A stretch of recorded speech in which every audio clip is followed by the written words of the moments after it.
Today's episode is brought to you by Audible.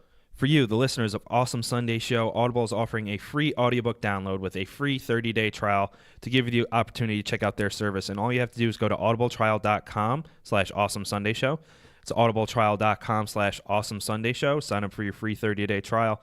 Check out over 180,000 titles to choose from for your iPhone, Android, Kindle, or any of the other 500 devices that they support. Might I recommend The Hobbit, unabridged version by J.R.R. Tolkien. Forget the movies. Listen to the audiobook. They have 180,000 to choose from. Promise you won't be disappointed. All you have to do is go to audibletrial.com/awesomesundayshow for a free audiobook download with a 30-day free trial. Thank you, Audible, for sponsoring this episode. And today's show is also brought to you by BarkBox.com. You can get one free extra month of BarkBox at www.getbarkbox.com/awesome. What is BarkBox? Well, I'm glad you asked. Every month, BarkBox paws pick the best all-natural treats and innovative toys to match a dog's unique needs, including allergies and heavy chewer preferences. All edibles are made in the USA and Canada, and 100% of the products are tested on animals.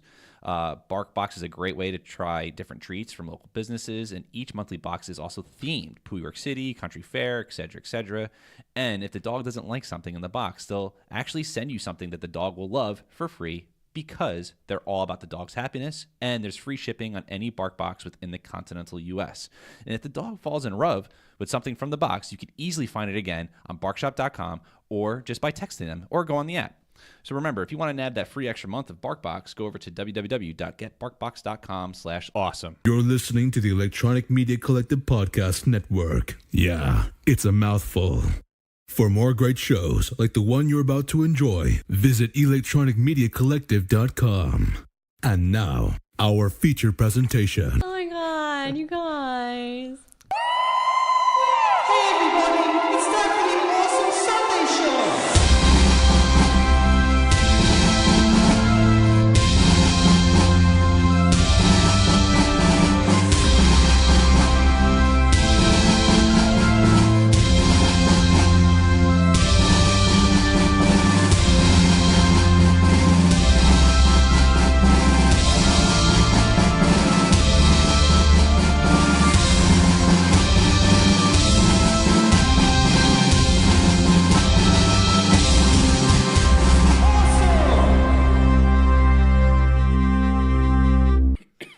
Hey everybody, welcome back to Awesome Sunday Show. Connor here. Pat as well.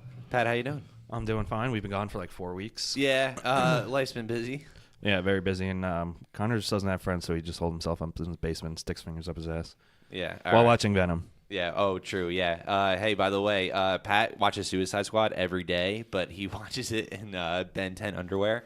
I watched Suicide Squad to get inspiration of how to do it. Yeah.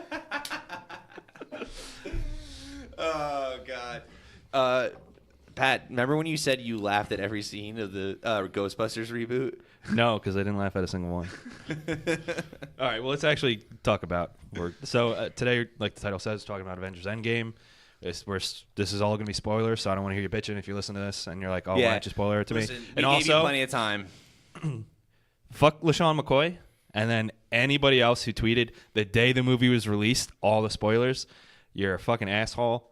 And it's one thing to post it in YouTube comments and shit because that's expected, but you're a football player with millions and millions of followers. Yeah, You're but spoiling shit for people. I feel like but you do it so casually. Yeah, but the YouTube comments is fair game though, because usually those videos warn like spoilers. So it's, yeah. just like on YouTube comments on anything. It could be like Right. a YouTube video of Taylor yeah. Swift getting gangbanged. Good You're point. like, oh, so and so dies. Yeah, like that guy that got beat up in Japan definitely deserved it. Deserved it. 100%. 100%.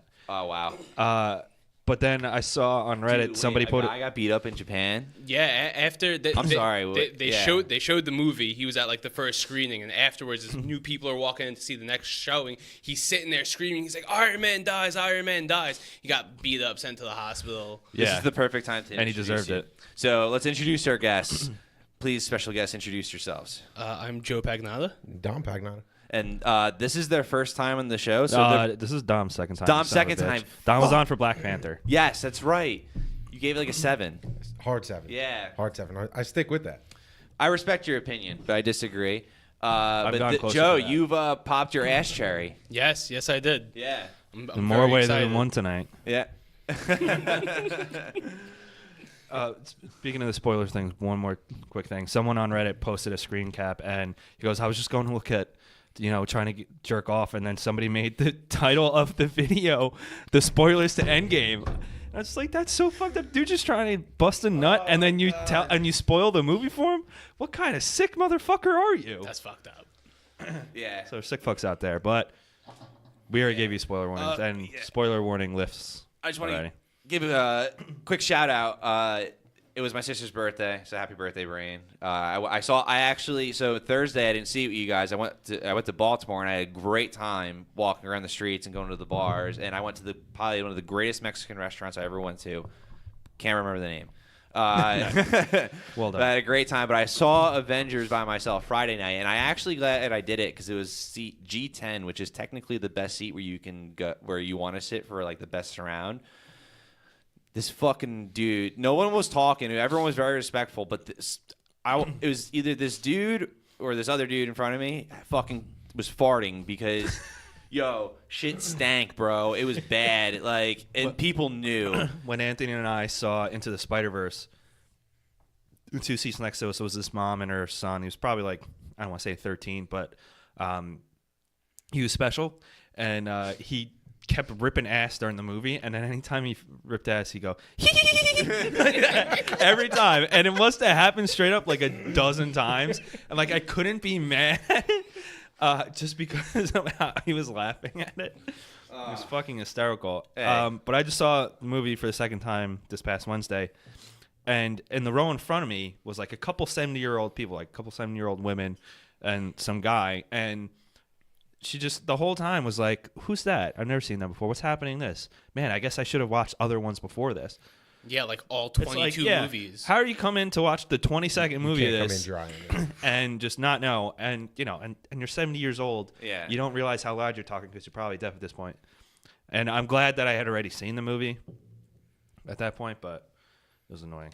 Yeah, no, both times. Dom and I saw it twice. Both times the theater was perfect. Yeah. The first night I saw it was great. And it was actually the first time that like people clapped in a movie that I was like, all right, you know what, that's acceptable. Yeah. And we'll talk about why, but it was like the first time that I've gone to the movies in a while where somebody didn't piss me off. Yeah, no. Remember fucking Thor Ragnarok where some dude answered his phone? He's like, "Oh yeah, it's the end of the movie. What's going on?" Like, Yeah, there was still 15 minutes left in the movie. His phone is on full blast, and he answers it, and he's talking on speakerphone, and he's trying to tell the person how to work their fucking fax machine or something. 15 minutes left in the movie, and we're like, "Yo, shut the fuck up! Like, what are you doing?" It's like the audacity of people. Wait, all right. So, Avengers Endgame review. Let's hone in. Yeah, Don't be a dickhead during movies. exactly. Yeah, it's just like You want to talk during movies? Go watch that at home. Does nobody watch the Eminem trailer anymore? I guess not. That's why, man. Like, here's the thing. I'm not gonna lie. Like, before we get to this review, I enjoy watching movies at my house sometimes way more than I do going to the movies. Like, it's acceptable to sit there in your underwear. People are annoying. Yeah. Yeah. With your hand down your pants. like, dude, like it's whatever. I don't know. But anyway, Avengers Endgame review. Sad to say, it was probably one of the worst movies we've ever seen. All collectively agree. No, of course not. We're not going to milk that joke. We already said it like 4 times. Because nobody would take it seriously. No, anyway. of course not. Of course, it's obvious what we're all going to say, but we're going to go into detail why we think so. But before we we're going to get into the review right now. But as in Awesome Sunday Show fashion, the very special guests go first. But as an order in very special guests, the one that's been on the least goes first, then second to the people who's been on. So Before we do that, congratulations to Dom and Case for getting engaged. Yes. Boy got engaged here. Thank you. Appreciate it. I'm Only sure you're took all me 8 clapping years. at home. Sorry, man. It took me 10. But anyway, Joe. yeah, actually, and congratulations to Casey for putting up with Dom for No, I'm just kidding, Dom. If anything, not wrong. No. Trust me. If I have ever had a daughter, I would hope if he's half the guy you are. So And shout out to Joe McAllister and Emily, too, yes. for also getting Oh engaged. yeah. I went to go see the movie with Joe the other day, and I jerked him off. So anyway, other Joe here, not the one that I jerked off, but later. Yeah. just giving like overall Your review. overall impressions of it, and then we'll start getting into specifics after. All right. Yeah. So I saw the movie twice. The first time I saw it, I gave it like a solid like 8. I walked out of the movie. I turned to my brother. I was like, I think Infinity War was definitely better. The movie was excellent. You know, I absolutely loved it. Seeing it the second time, I think what happens is going in the first time, there was just so much hype to the movie. You were like, in a way, kind of looking forward to the end, and that's all you wanted. So seeing it the second time, actually appreciating how fluid the movie was, how excellent it flowed. I was That like, happens with a lot of movies. holy shit. I was like, this movie is fucking awesome. By far, I think one of the best movies I've ever seen. It's just excellent movie. Everything that was well done. They gave perfect amount of time to the OG Avengers. It was an excellent send-off for them. They gave an appropriate amount of time to all the other characters to set up new movies. They didn't give too much time to, Captain Marvel, who everybody thought was going to come in and just, kind of ruin the show in a way. So I'm really happy the way they just did the entire movie. Yeah, and it was smart because she's too OP to have throughout the entire movie. So how she was using this, I think, was perfectly done. Which now, like, kind of begs the question. Well, actually, never mind. I'm sorry. It goes into what I was going to think, but it's not my turn. Okay, So, well, you better remember what that is. Yeah. All right, Dom? I'm going to mirror that same sentiment. This was actually one of the first times we've actually walked out of a theater. And normally I'll use X-Men Apocalypse as an example. I walked out of there thinking, you know what? That was probably an 8, maybe a 7. As we were sitting in the parking lot talking about it, it steadily went down. Yeah. By the time I got in my That's car, what happened to us, too, that when we movie saw was a it. 5. This went the complete opposite way. I walked out, same thing. I'm like, this is an 8. It was pretty good. It was a little slow in the beginning, but come on, that last battle, we'll get to that. As we're talking about it more and more, this movie is getting better and higher ranked. Yeah. Seeing it a second time was just spot on. Yeah. Yeah, when I first saw this, it blew me away. I mean, that last third is the most hype shit I've ever seen in my entire life. And I went out with a 9 out of 10. I had a raging erection for this movie. And then I saw it again, and it was just full-blown 10 out of 10. Like, best Marvel movie, my favorite Marvel movie now, just because of everything that they did, everything that was handled so well. The appropriate screen time to certain people, the strategies that they used to pair people up and stuff, and then, and everything else just made up for some stuff that didn't work too much or some stuff that they should have fixed a little bit. Yeah. But there's some overall, this movie was inconsistencies. like fucking balls to the wall amazing. I agree. It's not my favorite Marvel movie still, but After seeing it twice, that's what made it my favorite. yeah. Have you seen it a second time yet? No, not yet. I'll go see it a second time. Yeah. And then a third.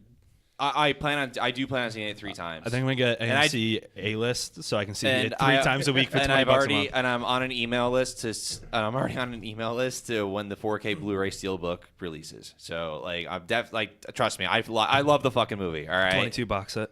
Just out of curiosity, what is your favorite Marvel movie? Spider-Man Venom. Homecoming. Okay. And then Spider-Man Homecoming I would say is probably my favorite. I like that one a lot. But Avengers Endgame fucking kicks ass. And I'm gonna tell you what, I think this movie really did take a lot of risks, and those risks paid off. I don't think there was a single risk that they took that didn't pay off in a way that I didn't feel cheated. And like that's hard to do in a movie, and especially in a comic book movie. Where you have to please a lot of one of fans. this scale. This is the basically the biggest movie ever made. Yeah. In terms of scale, 21 movies leading up to it to finish something like that, the pressure that was on this, the hype that was on it, everything that came before it, and the way that they executed it, it's a miracle that they pulled it off as well as they did. Oh, it's my turn still, right? I was just No, making I'm just sure that's some smart conversation going. All right. All right. And my point to what I was about to say before is you were right before that. Like I forget who said it. It was one of you two, or it could have been Joe, or I forget, but whatever. It was good that Captain Marvel wasn't there the whole time because she is too OP. It would have been a much shorter battle. Like and that's fine to admit. But now it begs the question because there's been one Captain Marvel movie and she's definitely going to be around more. She crossed $1 billion mark. Like $1 billion too. Yeah. So now, and like you're like you kind of think like, well, what can they do after Thanos? Now it's like, well, who can they do after Thanos? Like who can't they do after Thanos? Because now they have to have somebody that Captain Marvel is going to be not as strong to or can hold up to without the Avengers. So I'm excited for the future. I don't. Is there any announcements for anything besides after Far From Home or A Black Widow movie. Yeah, they said a Black Widow movie, Black Panther, Black Panther 2, Doctor Strange 2. But Guardians 3, The Eternals. Eternals, Shang-Chi. Yeah. But I think they said after Far From Home, I believe Comic-Con San Diego, I think they're actually going to reveal Phase 4. Yeah. Like, show what it's all about. Yeah. Yeah, so I think the first movie of 2020 is supposed to be Black Widow. And I think that's the only one that's starting filming soon. So it's probably going to be a Black Widow movie. All right. Yeah, Good. but yeah, Phase 4 is going to definitely be announced. They already have dates set, like 10 dates set. They just haven't announced what those are going to be. Right, and I think they officially dubbed this the Infinity Saga, correct? Yeah. Yeah. Spider-Man Far From Home ends Phase 3. Yeah. And it supposedly takes place minutes. Yeah, it's really fucking cool that this is like a thing, you know? All right. Well, dude, nobody could have expected what? this. Like the MCU is unprecedented. It's the biggest juggernaut in movie history. Yeah. Dude, and like here's the thing, like even like the MCU movies we didn't like, they aren't bad movies in a general sense. Like an average person can definitely enjoy them. We just hated them for certain choices. Yeah, like, just compared to the other movies, Yeah. you know, like for me, like I despised Iron Man 3. Yo. Because it followed up Avengers. Yeah, man. Standalone, Dude, Iron fuel Man. to the fire. Yeah, All Iron right. Man 3 actually, in reality, probably wasn't a bad movie. But Not at all. standing up to the audience, the Marvel Universe, it was like. Well, and then what they did with the Mandarin, is, you know yeah. who? And I'm not saying this as a joke, like, oh, he likes this movie. He legitimately does like this movie. Is Anthony? He legitimately likes Iron Man 3. Yeah, he loves likes the Mandarin, right? He liked the twist, and I'm not making that up. He legitimately liked. Yeah, and I remember him saying. But that. here's the thing, like if you didn't, But yeah, fuck Iron Man 3. if you didn't like the character, if you didn't like the comics, like the Mandarin's like is a villain that's like no joke. He he can punch through Iron Man's armor, so that's not something. Imagine if like the Joker was just like He's a the mime. Iron Man's Joker. Yeah, You know? So yeah, And so they that made pissed him me a off. complete joke. But like, so like in my mindset, it's like, all right, so someone like my dad or like my uncle or like my boss or like some Joe Schmo saw this movie, they would probably think that's a funny twist and like the movie. So I granted that it's probably a good movie, but no, I don't fucking like it, and I like fuck that movie. So yeah, I agree with you. Yeah, Avengers Endgame. Yeah, I mean the pressure that Marvel was under for this, and the Russos and Kevin Feige, I mean the architect was unbelievable, and they fucking just whipped their dick out and just shoved it down. Put it everybody's right throat. on They're the like, table. This is They what said- you want, and this is what you're getting. Dude, Kevin Feige can. I feel like he's like the creator of like the Matrix. Dude, he can like shoot my balls off, and I'd be like, you know what, man, I still love you. It's Yeah. fine. Because as you were saying, they took huge risks like time travel. I remember leading up to this movie, everybody knew time travel was going to happen, and they were like, Yeah. "Are they going to fuck it up?" And they did not. No. No, They they did didn't. not. And when we saw this, Anthony D'Elia afterwards was talking to me and his brother, and he's like trying to pick apart the time travel. And first of all, they never established rules for time travel in the movie. In fact, they say that there's really no rules, and the rules that they mentioned were based off Back to the Future. And they're like, that's not how this shit works. And they explicitly state it. And like, so it wasn't altering the timeline. It was like the Ancient One showed, splitting the timeline into different realities, and then it was repaired. So it doesn't matter that Thanos came from 2014 to 2023, or Because that was Gamora his still new running around. present. Because it was the new present. And Professor Hulk says that. He goes, as soon as you go into the past and you change it, that's the new present. And the new present is the future. So that's how all of it worked without time collapsing on itself. Plus, it's a movie with magic fucking stones, a talking raccoon, talking trees. Are we Who going cares to about argue the that? logic? Yeah, The come logic on, behind man. time travel. Like fucking A. But that's the thing. Like, there's no, across the entire medium of movies, TV shows, and books, for each movie, they set up their own time travel rules. There's no blanket time travel rules. because time travel doesn't exist. And even then, like, you don't know what the So- actual rules are because you've never fucking time traveled. Right, yeah. Time travel isn't real in any sense of the way or any fashion, or at least not yet. Who knows? But whatever. But it's not real right now.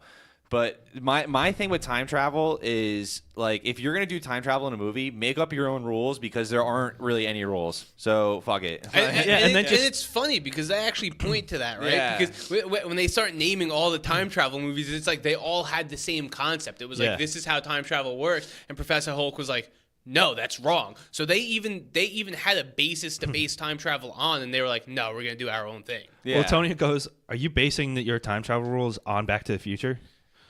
No. Good, because that'd be stupid. And he's right. Like, that's what they thought the rules of time travel were, because that's what they've seen in movies. But they did pull off the time travel well because they just established your new past becomes your new present and the future, and that's all that mattered to it. And how it could still be fixed to They answered the return question on the how one to get back reality. there. Exactly. When Cap brought back the stones, decides to bring back the stones.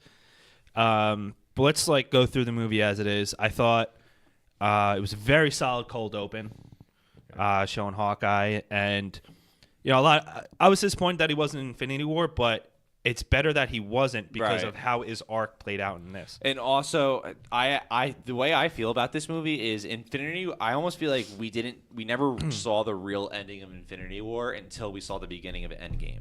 I feel like once I saw the beginning of Endgame, I was like, oh shit, that was Infinity War. Like, You that's finally realized the Yeah. true impact of what really happened. that's what's going on. Like, now, like, this is the movie that they're setting you up for, and then Endgame starts.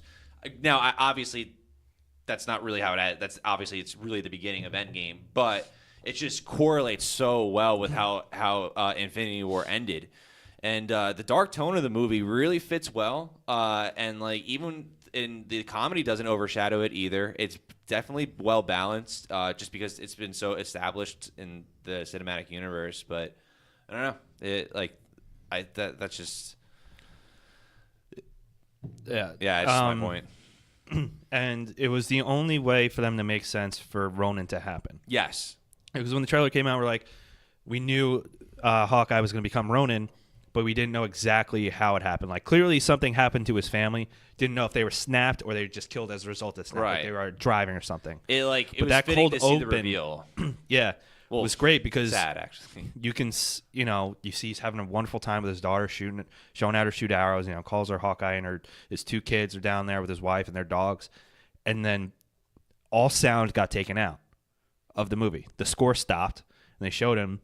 And Jeremy Renner is a fantastic actor, and he showed the hopelessness so well in this movie. I think he was just as good in this as he was in Wind River. Yeah. Because the hopelessness he portrayed in that and the brokenness of a man he portrayed in that carried over to this. But I thought that was a solid cold open because it brought Hawkeye's new arc to this, which led it to Ronin, which our introduction to Ronin was sick.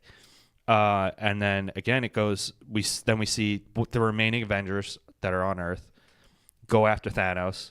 No, it went back to Iron Man and Nebula on the ship. Iron Man and Nebula on the ship, which was also very well done. It was very funny. He's showing her how to play paper football, which is funny. Like, she didn't get it and everything. That was funny, and very well acted. And you could really see the effects of it was 21 days. 23 days. 22.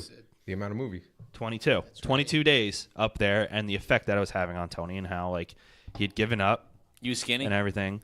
They did that great. Yeah. They did that really great. well. They really Yeah, I got to give it to Marvel Studios and their special effects team because they've definitely gotten better and better with each movie, and you can see it because it started off good with Civil War. Like, you can tell it was CG, but Even the first it- Captain America. yeah, it was Chris Evans. It was impressive CGI. Now it's just like, holy fuck, that looks real. Yeah, Yeah. I actually questioned. I was like, up until you guys actually just said it was CGI, I had actually thought he lost a bunch of weight. Yeah. And speaking of which, Robert Downey Jr.'s performance once he got off that ship, Flawless. fucking incredible. Yeah. When he hugs Cap, or he really just falls into his arm, and then he just he brokenly says, "I lost the kid," and he starts crying, and then he sees Pepper, and then when they bring him into the meeting room, and the way he reacts to the other Avengers and specifically to Captain America before collapsing was grade A acting. Robert Downey Jr. is a twice Oscar-nominated actor for a reason. Yeah, and he should be nominated again. And he was incredible. Because it still brought through the tone of Civil War. Yeah. Like The that. defeat. Yeah, that's the reason they weren't together in Infinity War was because of Civil Yeah. War, and you could still see he had some animosity towards him, and he was saying like, you said we'd lose together, and we did. Yeah. We did lose together. And then he made a point like the Avengers, because we handle shit after it happens. And to his point when he said about like putting a suit around the world, that wouldn't have stopped Thanos. And also, the reason they weren't together in Infinity War is because he refused to call him. But aside from that, it was so well acted, so well done, and just continued the arc of those characters and their friendship.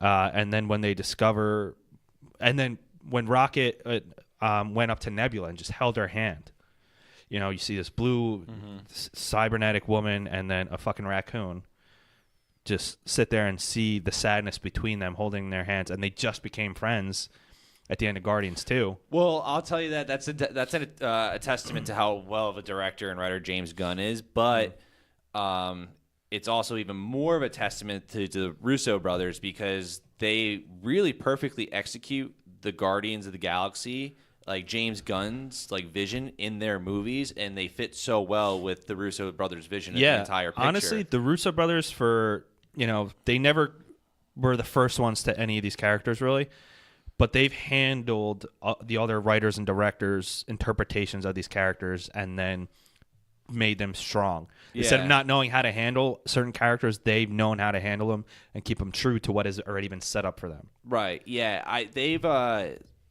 are like, I feel like if you like had a story that wasn't a movie and you wanted it to be adapted into a movie, like you would want people like the Russo brothers. Yeah. Like, here you go. Like, this is what you do. Like Yeah. they like kudos to them because really they like everything they've done in the Marvel universe has been great filmmaking. Yeah. I said before, Spider-Man: Homecoming is my favorite MCU movie. Before that, it was Winter Soldier, and like Spider-Man: Homecoming is like I was about to make measurements in my hand as if like the fucking audience can see it. I like Spider-Man: Homecoming probably like a decibel more than Winter Soldier. Like I fucking love the Winter Soldier. I love the action in the movie. I love the espionage. I love the stealth and like the shooting, the close like quarters combat. It's not like big battles. It's more like just like one-on-one. I like martial arts movies, and it kind of was like a mix between like just like of everything. It was but like when the Russos started that, like they've done it just so well every time, and like they've not only contributed to comic book movies, but I feel like they've actually just contributed to just film in general, like just giving us good, enjoyable movies. We'll say what you want about the MCU, about comic book movies, about formulaic and all that, and being a filler movie. They're totally filler movies, the Captain America movies and everything like that. But that doesn't stop it from being fucking entertaining at all. But they're based off comics. Yeah. Comics don't just go major event to major event. There's filler. Yeah. There has to be. Yeah, it's a weekly thing. That's a television show too. And it's not filler that's a waste of time or just thrown in like anime filler. Yeah. It's filler that is also its own standalone story. Yeah. Ouch, by the way. Yeah. Not from me. No. You are a weeb though. I like anime, but I know truth. Yeah. And then back to the movie when, what's remaining plus Captain Marvel go to that planet, find Thanos, and then it was surprising that they just killed him right away. When they chopped his head off, which They Ned Stark that guy, man. As soon as that happened, I was like, oh shit, already? Shit, yeah. Oh, okay. Because I know leading up to the movie, a lot of people were saying like Thanos isn't the antagonist. Like his snap basically brought other beings to be like, oh, we could do whatever we want now. So when they did that, I was like, oh, they're actually going to bring in somebody else. I love that fact, by the way. That throughout the whole movie, Thanos was still the main antagonist. Yeah. I'm glad that they didn't bring in a bigger one. Yeah. Yeah. Because honestly, the only other ones that they could bring in that would have made sense would be Celestials. Yeah. Galactus. I mean, Well, they couldn't at this point. No. But I mean, in True. relation to the Infinity Stones, because I think now in the comics, the Celestials created the stones Like or Death? creating the stones across the multiverse or something like that. No. There's some new run that they're involved in the creation or the replication of Infinity Stones or something. But yeah, or Death. But they were never going to do Death. If they didn't do Death in Infinity War, they weren't going to. Well, it wouldn't have worked in Infinity War.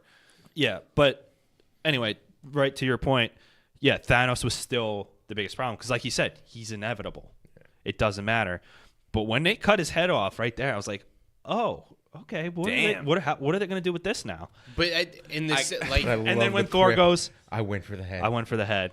Baller moment. and it was still great. Like, even though they just killed him, they were still defeated. Okay. Oh, they were hugely broken. So yeah. Imagine if, like, after when Thor cuts off Thanos' head and it rolls down, the film stops, and then you see, like, the Disney castle, like, stopping the theme music, because it is a Disney movie.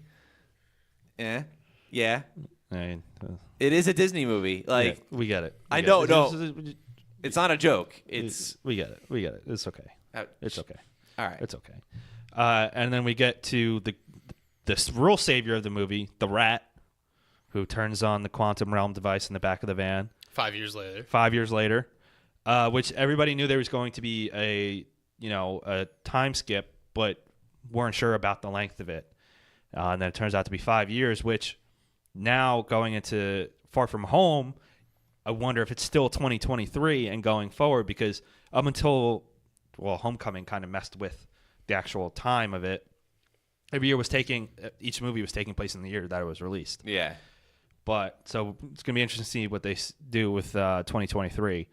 But, Scott Lang pops out, goes, and I think Paul Rudd did a great job, playing the clueless person going in, because he's 5 years later. He had no idea about the snap. Yeah. He was stuck. He was kinda And then like that. And then he's walking down the street, and then he just sees thousands of missing posters. Yeah. He was kind of like that guy. Remember that South Park episode? The guy that was frozen in ice for like 3 yeah. years? Like, where he wakes up in like 1997 and he was like frozen in 1994. Yeah.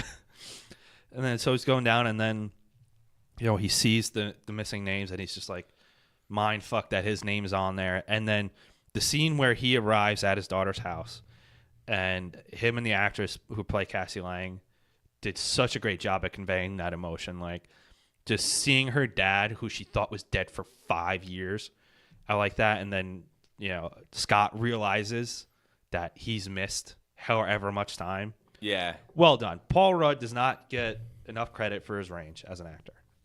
No, well, he mainly does comedies, and like, not that it's a bad thing. Like, a lot of them are really funny, but yeah, no, I agree. He can, he's got chops, and he shows it, and a lot of people show it, and like it's so cool. Like, not only it's seeing like the acting in general just on film, but also through the special effects. Thanos, Hulk, Bruce Banner, Nebula, Gamora. Like, just like whether it's more practical or CGI, it's like, acting's not easy, and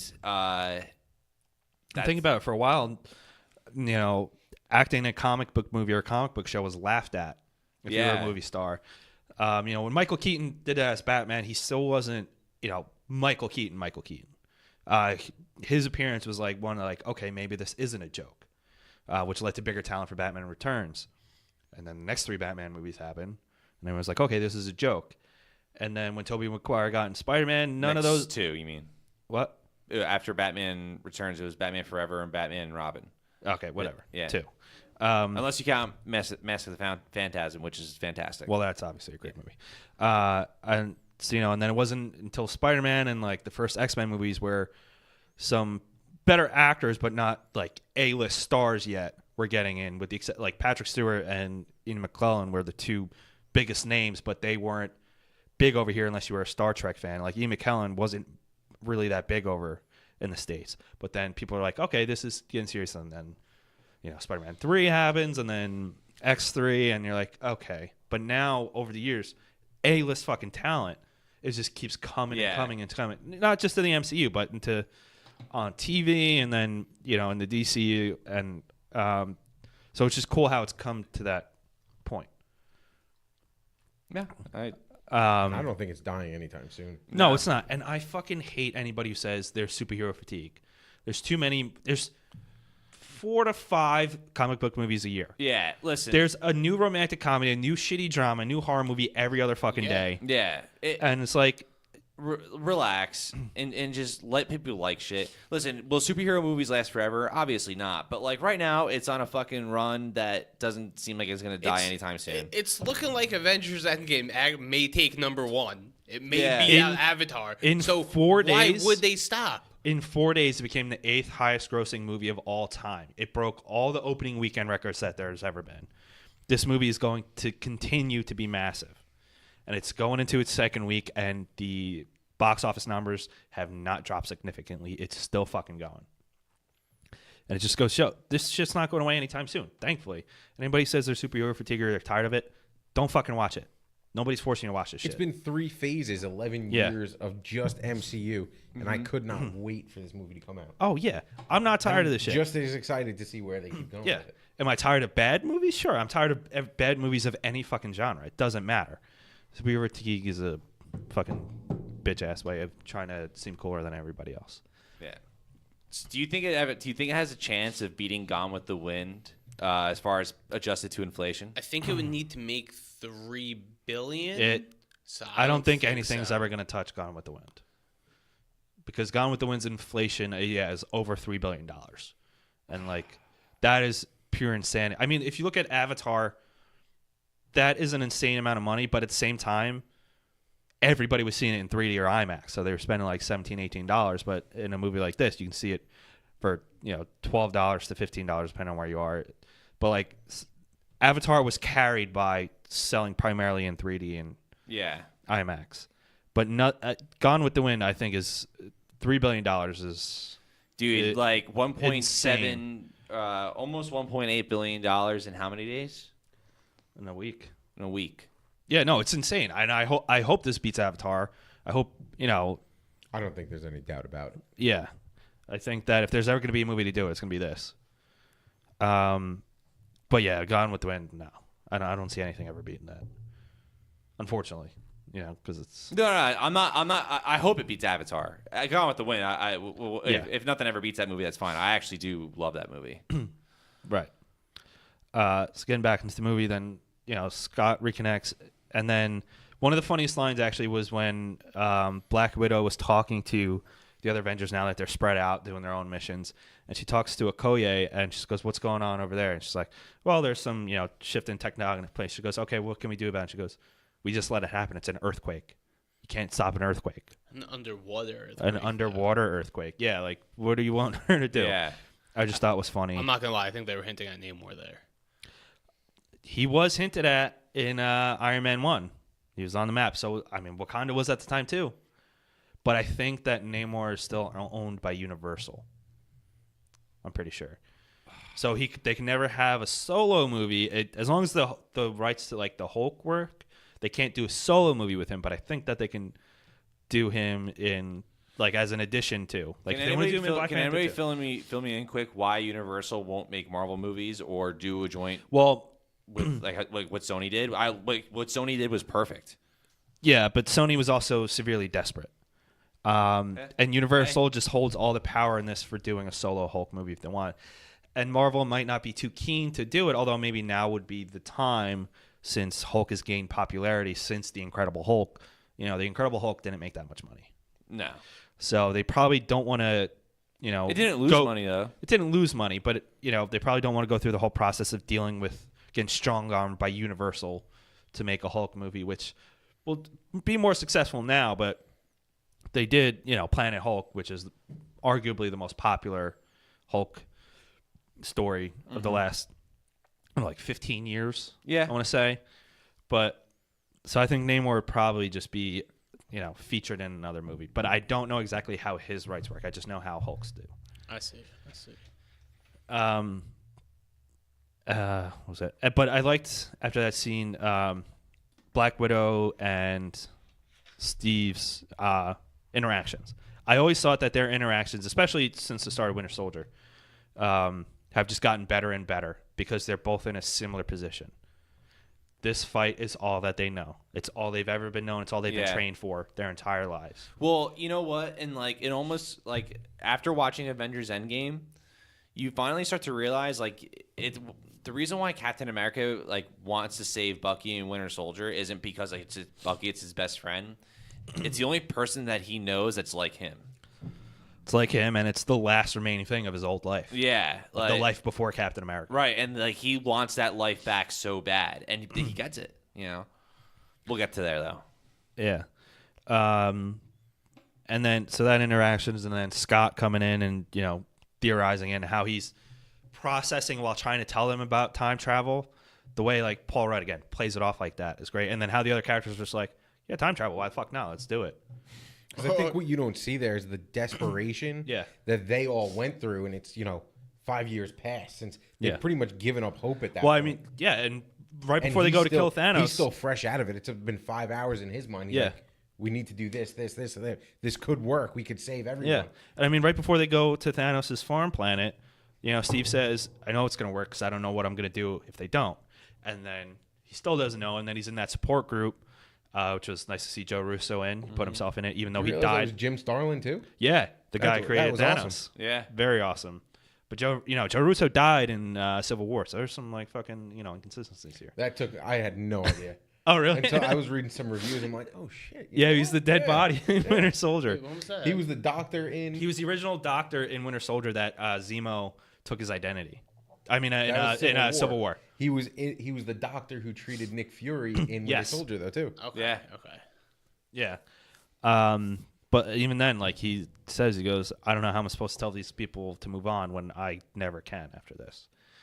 And then they go bring it to Tony, and then we get the setup of, it's kind of like going in to see again. You're like, okay, Tony's going to die in this because you see he's got the life that he wanted, the reason he gave up being Iron Man. He's got the daughter, he's got Pepper, they have this nice farm. He's still tinkering and stuff with this, but he's finally got a life where he doesn't have to be Iron Man. Sure, it came at the expense of, countless lives throughout the universe, but he still got something that he wanted, and he accepted that there's nothing he could ever do to fix that. And then when you realize they're talking about time travel, and he just, kind of laughs in their face. But then, of course, because it's Tony, he goes, shit, this might actually fucking work. Mm-hmm. And then he does it. And then I loved when they when they introduced Professor Hulk. Yeah, I thought was great. That was so so funny. And just went right into it, and you see Scott, his eyes are like wide, looking at this like, how the fuck is this happening? But like, he's like, isn't it crazy? I'm wearing shirts now. I'm wearing shirts, and he goes, yeah, how are you doing that, by the way? And then he's like, and then when the kids want to take his picture, and it's really funny. And then when they're like, hey, you want a picture of me? I'm Ant-Man. And they're like, no. He goes, no, it's Ant-Man. And he goes, no, forget it. And then Hulk's still pushing forward, and he goes, no, fucking, just take the phone back. Kid literally said no. Yeah. It was great. And then, which of course leads to, he's eating Ben and Jerry's. Is he eating like a specific one though? He's eating the one that they referenced the in Hulka whatever. One they referenced in Infinity War. Yes. Yeah. And then when they go to New Asgard, I thought it was great. And it was funny because how they just smashed the back of that truck so that it was just scraping on the bottom when he got up, and then just the lift it had. But then when they reveal Fat Thor, that was clearly really funny. Yeah. That was a great reveal. That was a Taika Waititi moment. Mm-hmm. Like, again, perfectly adapting the character established, but in your own in your own movie. My only problem with that scene was Fortnite. Whatever, dude. Dude, Fortnite's not going to be popular in 5 years. And it was just, the only reason they did it is because Fortnite for Infinity War and for this did promos and their thing. But Noob Master 69 was a classic, like, PSN name. And then when Korg's like, Thor, he's doing it again. He's bothering me.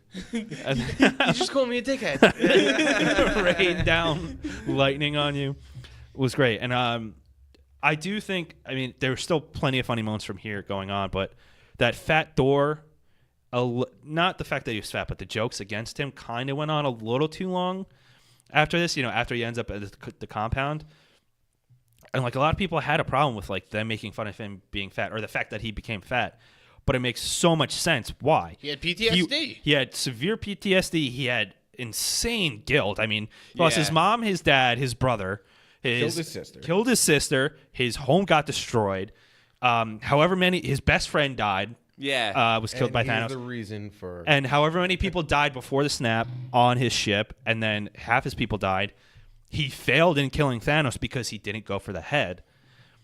His survivor's guilt is absolutely insane. So it makes sense that and you saw the amount he was drinking. Now is a day. Yeah. And like, it doesn't matter if he's God, man. He's if you're using Stormbreaker as a bottle opener. he's using Stormbreakers. He is a broken man. Yeah, if anything, you can argue he lost the most out of anybody in Yeah. any like he has nothing, almost nothing.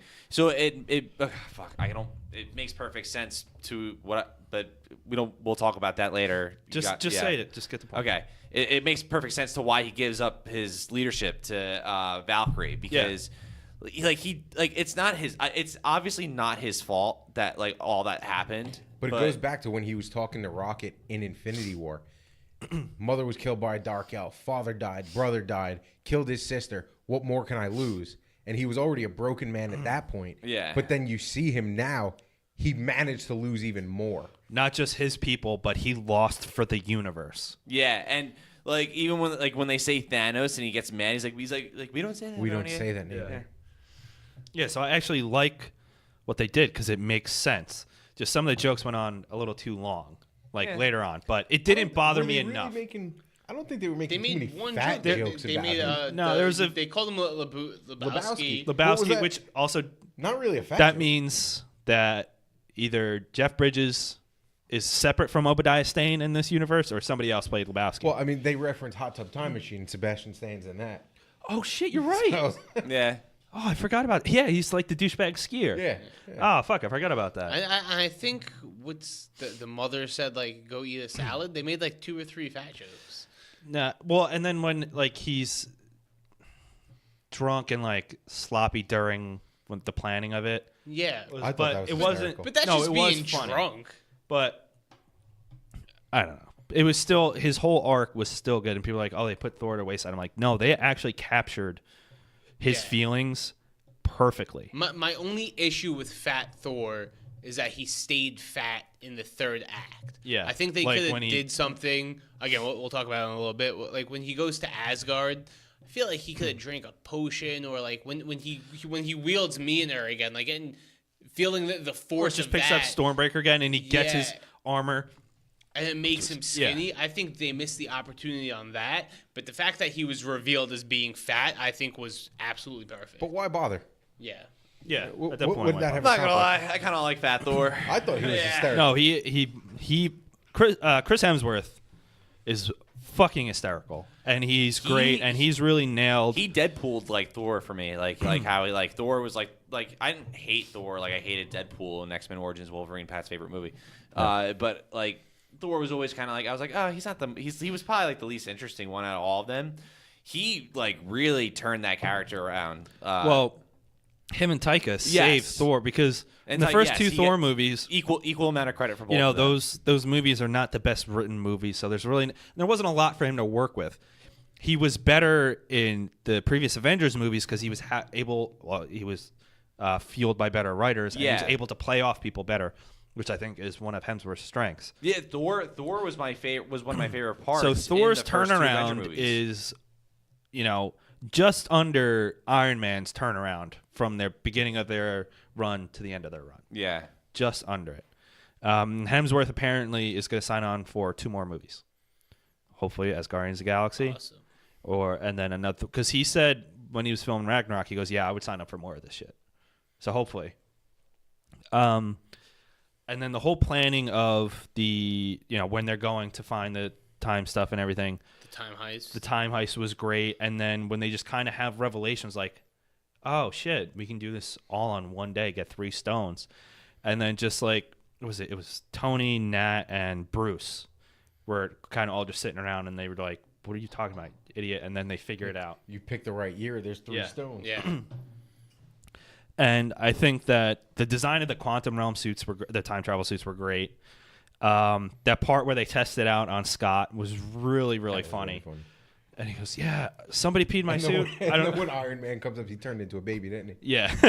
Could have warned you about that. Yeah. I just loved how Tony was just drifting around Avengers like camp.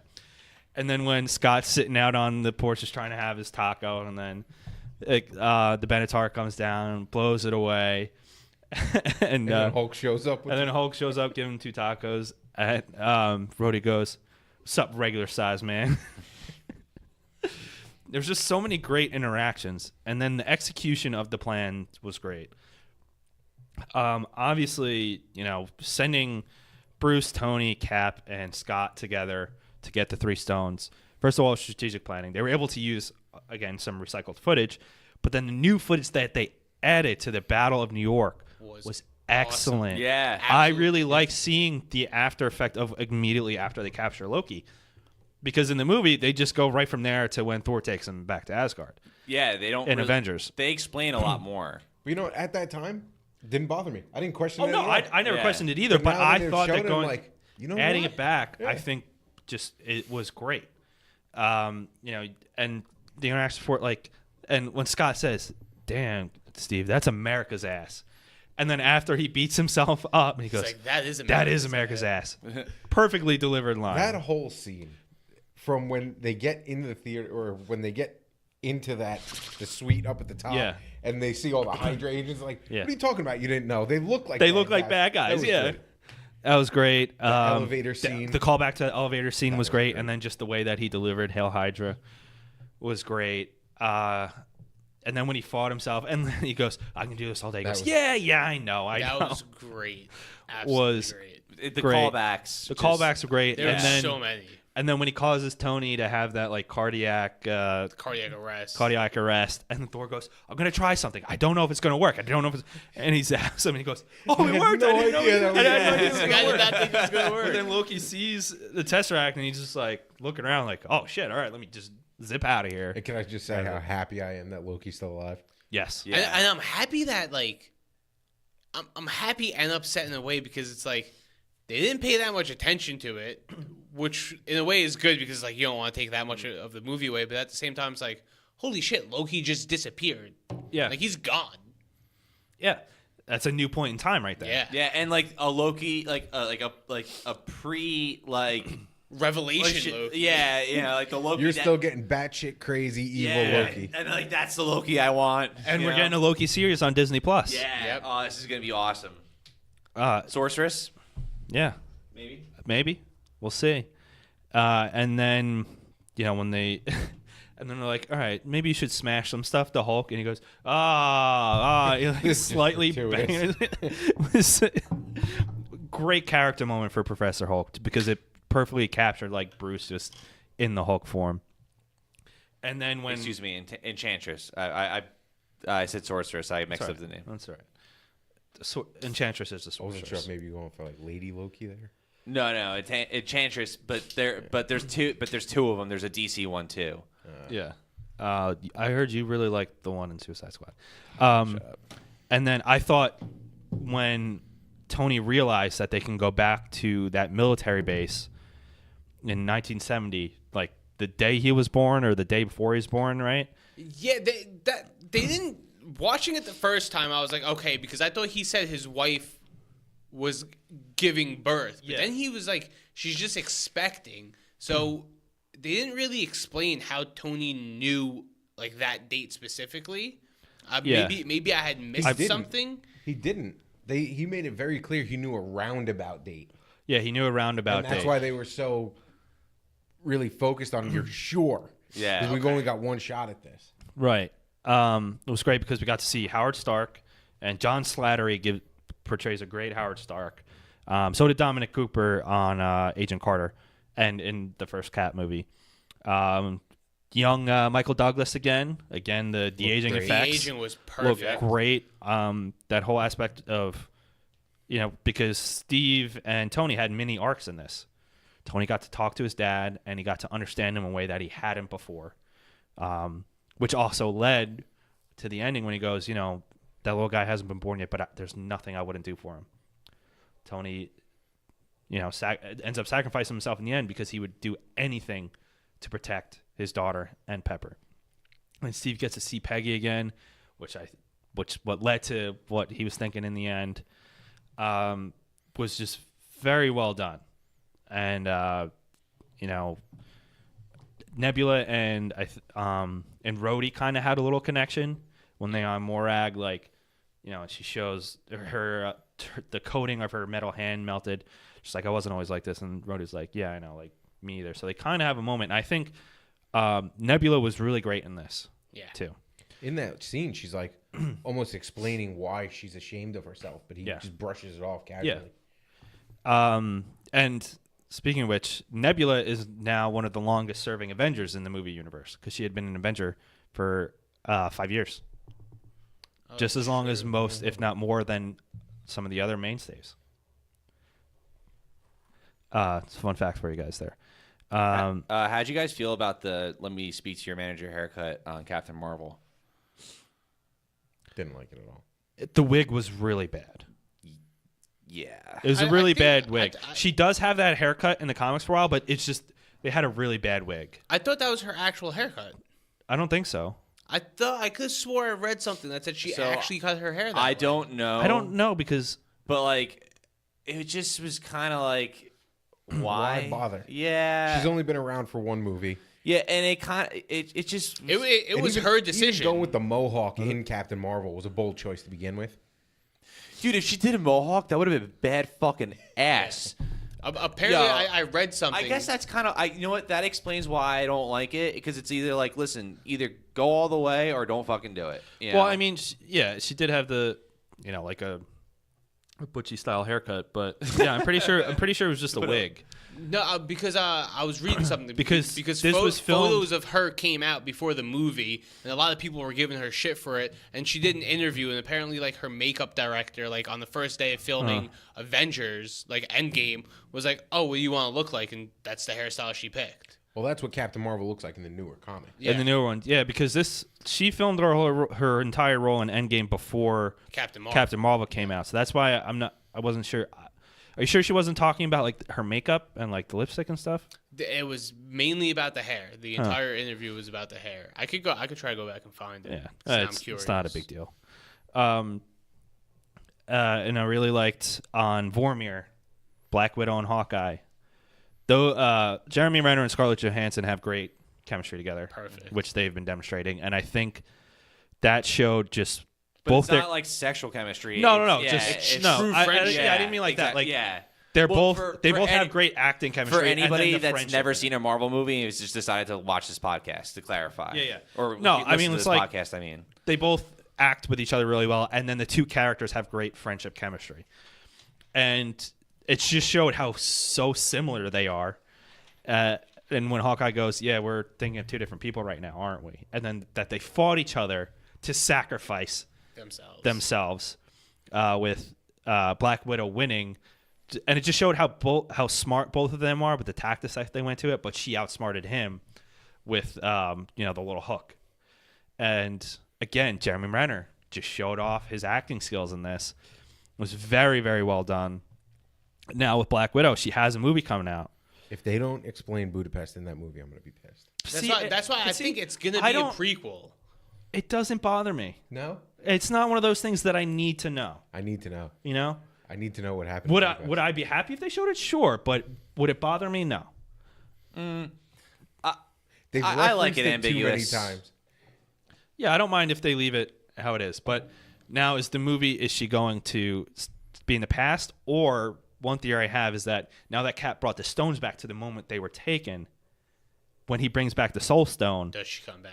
Does she come back because he's getting it in at the right time and he saves her, and then we just haven't seen her back on Earth at that point? I can't remember exactly what Red Skull said, but the way he was phrasing it made it sound like no matter what they do, whoever sacrifices themselves for the Soul Stone is gone. The finality of it cannot be reversed. At least that's how I took it. And Yeah, I hope like it it's stays that smarter way. than time. I hope it stays Yeah, that I way. think it. Yeah, because you don't really know how the time travel will affect it. I do think that it's one route they can go, but it's almost. I think we haven't explored her past in this really. She's briefly talked about it, but her actual past training from there, it's just been glimpses of it. And I That's think what's and I the think most if they did interesting it, parts of Black Widow. and I is think her that past. if this movie takes place just all in the past, I think that's a great decision because the more that she slowly reveals about herself, the deeper of her character she becomes. It's be really interesting to see how she became fully who she is instead of She just the has little had glimpses we had. great character development without really knowing too much about her. Right, because it's like in each movie, just a little bit. And even when they were on Vormir, they even hit it again when they said something about her father. And she never knew her was father's She name. was like, I don't know my father's name. Yeah.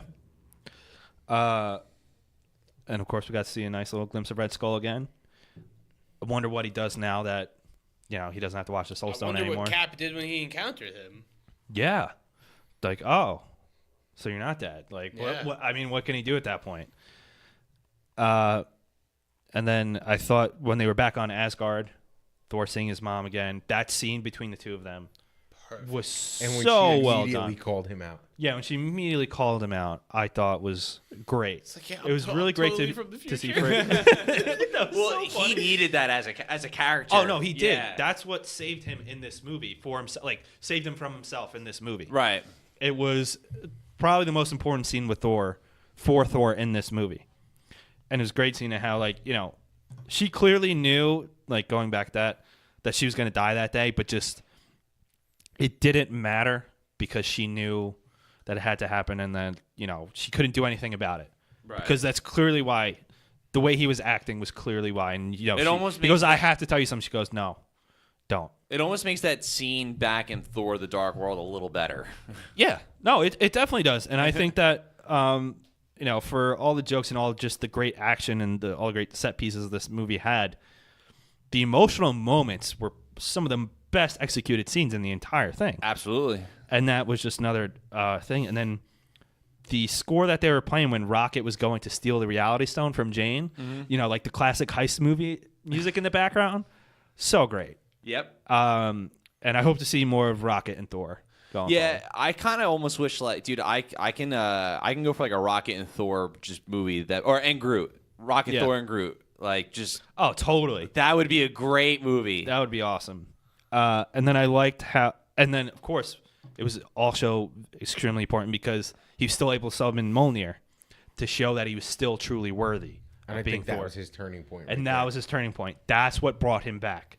Was that very scene with his mother and then getting Mjolnir back. Was awesome. And then how they set up Thanos coming back was well done. And it's not something, you think of going to it. And it makes sense why Nebula was the one to be affected of it because of her neural network connection was connecting to it. And that's how they realized that. It was very well done. It's not like in some movies their memories collapse on each other, so they get the memories of their past or their future. I thought that was smartly done. How they did that too. And also, when Thanos sees when Thanos finds out everything, obviously he would know right away what's going on. He's Thanos. He tells Tony Stark, he's like, you're not the only one cursed with knowledge. So when he sees that, he figures out, it's like, I must have succeeded, and they're coming. Well, back he does and say, he goes, so I was successful. And then even when he saw his head got chopped off, he Didn't goes, even care. he didn't care Yeah. because his destiny was fulfilled. So he knew, he died, but he had accomplished what he wanted to accomplish. Right. And so I really liked how they brought Thanos back into the fold and brought him to the future. I thought that was very well done in keeping the time travel going. And then we also got more time with Nebula and Gamora. The past Gamora, sure, and the future Nebula. But I thought just establishing their sisterhood going forward was very, very well done. Yep. Because it showed you how much it meant to Gamora the entire time. Yeah. Because that was, she wanted, she always even wanted in that. Guardians 1, you see that she really did want to, and in Guardians 2 is when they really, really get into how much she just really wanted to be her sister, and Nebula was always the one putting it off. But in this, they connected very well. And again, it just goes to show how well the Russos have been able to handle other characters that these other writers and directors have established. Absolutely. And it was all very, very impressive. It was awesome that they brought Ebony Maw back. Yes. For just, He was it great. Perfect. Because he was so good in Infinity War, and he didn't last very long, unfortunately. But I thought he was great. And then when they finally get all the stones back after everything happened, and then they deal with the loss of Nat, and everybody's reactions to that was very well done. From the overtly obvious, to Hawkeye's reaction, to Professor Hulk's reaction, to Steve just, going a single tear. Yeah. The reactions to that were well done. Thor's reaction saying, "Why can't we just bring her back?" Yeah. And then when they make the new gauntlet, which smartly made out of the nanotech, was well done. And then it just showed, and they were all fighting on who's going to take it, and how Thor wanted to do it, but they didn't want him to do it because he was drunk. Even though at that point he sobered up because he had his moment, and then when Hulk did it, and I'm glad that they said it in the beginning of the movie, but it was gamma radiation, which makes sense because he brought it back to himself, and how he did that and that snap, and then just the way that they showed it work. You see the birds going, and then Hawkeye's wife calls her, and then Thanos' ship attacks, and that's when shit gets real. And that is the last the last hour. It's just, Was it an hour? I don't know. think It just went. It felt so quick. It went so quick because of how epic it was. just That's fucking why. balls to the wall. Because it was balls to the wall, and dude, that was Unbelievable. And it was Unbelievable. One of the most unbelievable things about that part is that Thanos doesn't have the Infinity Gauntlet, right? Up until he's this still point, such we a badass. only see Yeah. Thanos with the Infinity Gauntlet for the most part. with at least one stone. Yeah, in Infinity War, we see him fight Hulk with just the one stone, the power Yeah. stone, but you never see it light up, so you know that's Right. his true strength. After that, he gets to the Space Stone, and Doctor Strange makes it known right away he's now the most powerful being in the universe. So after that, you don't get to know his true power. So just him not Just his having true raw it power. and just facing Iron Man, Captain America, and Thor, and Demolishing in a way, them. fucking them up. Yeah, because Thanos without the stones is so strong. He really is. His people are just essentially strong anyway, but then he's a mutated form of his people, and he's also a very smart fighter, physically imposing, and he's just super strong, and he was beating the shit out of all of them. Now it's great, and like when he realized that they were, in Infinity War, he wasn't actively killing them while gathering the stones because his mission was to gather stones. He didn't give a shit about really killing them. In Yeah. Infinity War, they were more like a bother. They were a Yeah. bother. He was swatting them away like flies. Right. Here, he because- was actually fighting. Yeah, because in Infinity War, he went to the randomly kill people. He made that Yeah. a point on Titan. He was like, it doesn't matter if you're rich or poor. He's like, I wanted it to be random. Yeah. I think that's why he wasn't going out of his way to kill them in Infinity War. Right. And, he really didn't kill anybody aside from when they first landed or invaded the Asgardian ship. And it wasn't him that was killing, it was his children. Yep. But other than that, in the entire movie, he doesn't kill anybody He kills until the snap. Gamora and Vision. He kills Gamora and Vision. Heimdall in the very beginning. No, he didn't kill Yes, Heimdall. he did. That was he him? took Corvus Glaive's spear. I thought that was Corvus. I Glaive thought that it was killed Corvus him. No, Glaive he that took did the it. spear. Oh, okay.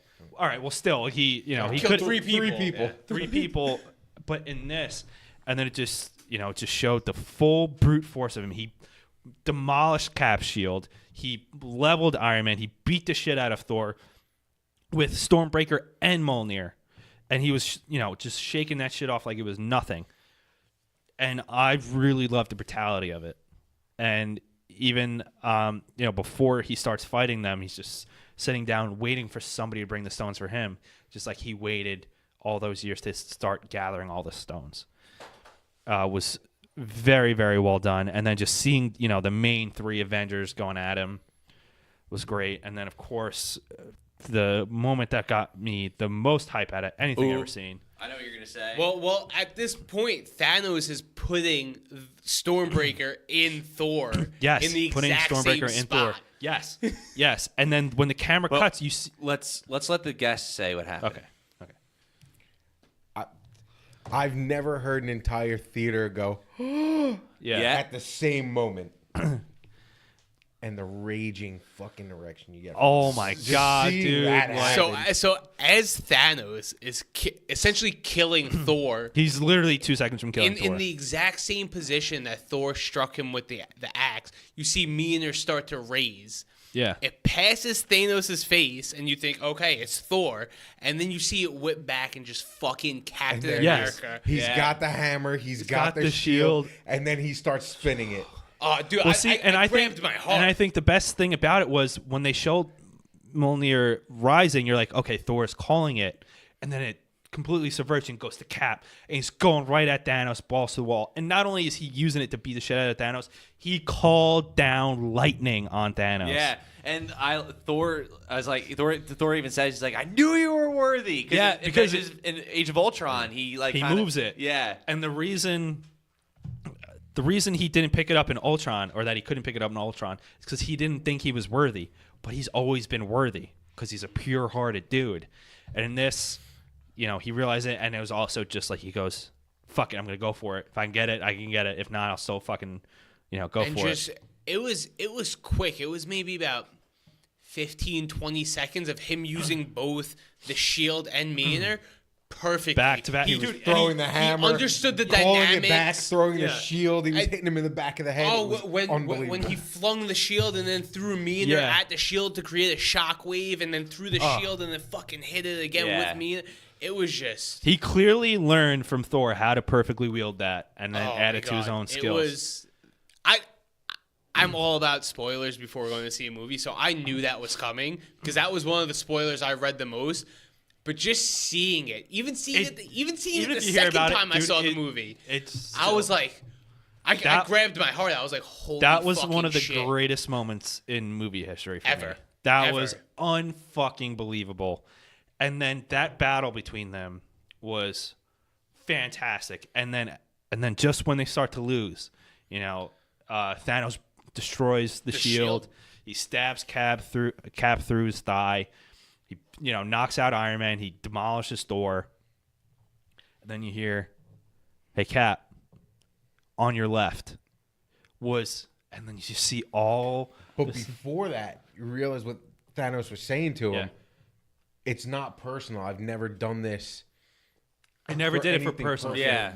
And he was like, but I'm going to enjoy destroying your planet. Yes. And then you see his entire army, which you've seen stuff he never had before. He had like giant brutes. The He had gorilla tanks. outrider thing. That Yeah. was awesome. Like The he Chitauri had, came back in full force. he had a ridiculous army. The And that entire shot Black Order when it's was just great. Cap by himself here, and then Thanos and his army behind him, excellent shot, very well shot. And then on your left, straps great back on the callback, and then you're shield. just like, oh shit, this is going down, and And it all the kept slinging going. circles on. Yeah. I've never had the chills for that long. I don't think. Everybody came out. And Everybody. Doctor Strange There was goes, a Howard. There was a Howard the Duck. I read Yeah, that. yeah, yeah. Howard the Duck was in there. I'm I like, didn't how know. did I miss that one? I can't. I have to admit, I didn't see it when I saw the Even movie. the second, I didn't see it the Yeah, second but time I either. saw it in images on Google. yeah. Yeah. I'm not gonna lie. Even the second time, I was still just astounded by what was Just happening. everybody Yeah. that died. And even Doctor Strange just goes, "Is that everyone?" And Wong's like, you want more? "You want more?" Oh, dude, Yeah, that was. that was a perfectly timed joke. Yeah, it was. But that was the most hype shit I've ever been watching anything ever. That was great. Yeah, and then when he incredible. just dropped Avengers Assemble, Finally. Yeah, about fucking Finally. And the charge. the charge, And which the we've charge. been waiting for since Yeah. the Infinity War trailer. Not The even actual Endgame, charge the when they Infinity- filmed that fake scene, yeah. which we've been waiting for, and they just fucking and that's what I was talking about in the beginning of the episode. Once they bring everybody back, they gave perfect screen time to all the new people they brought back. Yeah. with Yeah. with Pepper and Tony both using the suits, Which was great. The rescue which arm. was Oh, great. Unbelievable. Yep. With Thor and Cap fighting together, Yeah. and then he was holding Stormbreaker, and then he had Mjolnir, and he was No, like, you "No, take the you get little the one." small one," and it was just perfect. Valkyrie and Spider-Man, it was just Spider-Man's insta kill. Spider-Man's insta-kill was great. Rhodey's new armor, once that battle started, was fucking sick. That was really cool. Yeah. I don't know where he got I didn't like it. I don't really know where he got that it was from. the It was- Iron Patriot. It was like right? the Iron Patriot armor fused It with was his like other it was like a armor. mini Hulkbuster armor Yeah, almost. yeah, that's what it But looked like. if you didn't think like about it, it was perfectly I suited hate for that the battle. Iron Patriot armor. I hate it. I like the way that this armor looked. Going in it, And and it then actually you know, confused me until the second time. I'm like, wait a second, who's in that? yeah, And then it wasn't until the end that I'm like, oh, okay. And Scarlet Witch is fucking Thanos. Up. oh dude, when just she goes, literally you took everything from ripping him. I apart. don't even know who you He are. doesn't even know who you are. Sorry, wait, Dom. How do you not like that suit? I don't like. I read. This this is it, right? Am I Yeah, correct? the Yeah. Yeah. That suit's fucking really cool. I read It was a bulkier version. I read Dark Avengers, and it was an awesome series. And it's Norman Osborn who's in the Iron Patriot suit. Respect. Well, I mean, it's So kind of just like the it's a similar lot of design, fun. but it was a little more bulkier. It's like a mini Hulkbuster. Like, I think it fused or somehow fused with the armor that Rhodey was wearing. And then, of course, we get a typical Peter Parker moment. He comes out. He goes, "Hey, Mr. Stark, we've gone for like 5 minutes, but apparently it's been 5 years." He was telling me. And Tony just hugs him. And then they get right into the shit. Just fucking everyone gets their chance to shine, to kick ass. They're trying to get the Trying to get gauntlet the to gauntlet. the van. Yeah. And then even Which was great because it made that whole battle have a purpose. yes. yeah. Yes. Because I know that was one of like the Every- major complaints with Infinity War. The battle in Wakanda, for as epic as it was, really served no purpose. It was just blood. You know, Well, it was just- it was entertaining. I mean, It was it was absolutely to entertaining. get I love it it. was to get the Mind Stone. yeah. But this actually had an end game purpose to Yeah. it. But then Hope and Scott have a little moment. She goes, "Got it, Cap," because she was making fun of him in Ant-Man and the Wasp Yeah. for it. But everybody got a chance to kick some ass in here. We saw everybody basically go to fight. Gamora and Quill. Gamora and Quill had a moment. Yep. And even when Gamora goes, "Really? This is him?" She goes, "It's either that or A tree. a tree." Yeah, hysterical. And then that rescuer armor was sick, and Rescue just armor. Pepper using it was Pepper wielding was it great. great. Seeing And then the Valkyrie, A-Force moment. the A-Force All the moment, women yeah, team up. Yep. that was sick. And then Peter just clutching the gauntlet, and he's going through. And then when Captain Marvel comes up to him, he's like, "Oh, hey, I'm Peter," because he just loves introducing himself to everybody. And going for it, and just that whole thing, and just him being carried from person to person, swinging him across.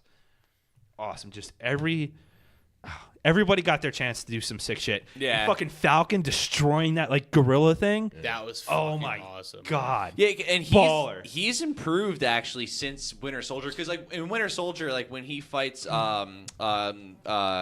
Crossbones, like he puts up a good fight, but he's not doing. He's too well. outclassed. He's definitely outclassed, but like throughout the movies, like he does progressively get better and better as. At using his suit. But just as a fighter in general. So like He went from a soldier to a superhero. yeah, Yes. I that's perfectly said. Yeah. So like and when Cap gives him the shield, it's definitely well earned. Like he's made it Yeah. up there. Yeah, I agree. And just that incredible battle. And then, when Tony asks Strange, he goes, those 14 million he looked at, is this the one? He goes, "If I tell you, it won't happen." And there's a really good reason why I didn't tell him, because Tony has to die for it to work. And, as much as Tony has evolved, if you had told him in that moment that's what would have happened, I don't know if he necessarily would have done it. But once he realized that was the only option is when his full character arc has come complete circle, complete 180, and he's fully established as a true hero of the universe. It comes back to the first Avengers movie when him and Cap were arguing on the helicarrier. Yeah. You're not the guy to make the sacrifice play. He came full circle Yes. and he made that play. He did.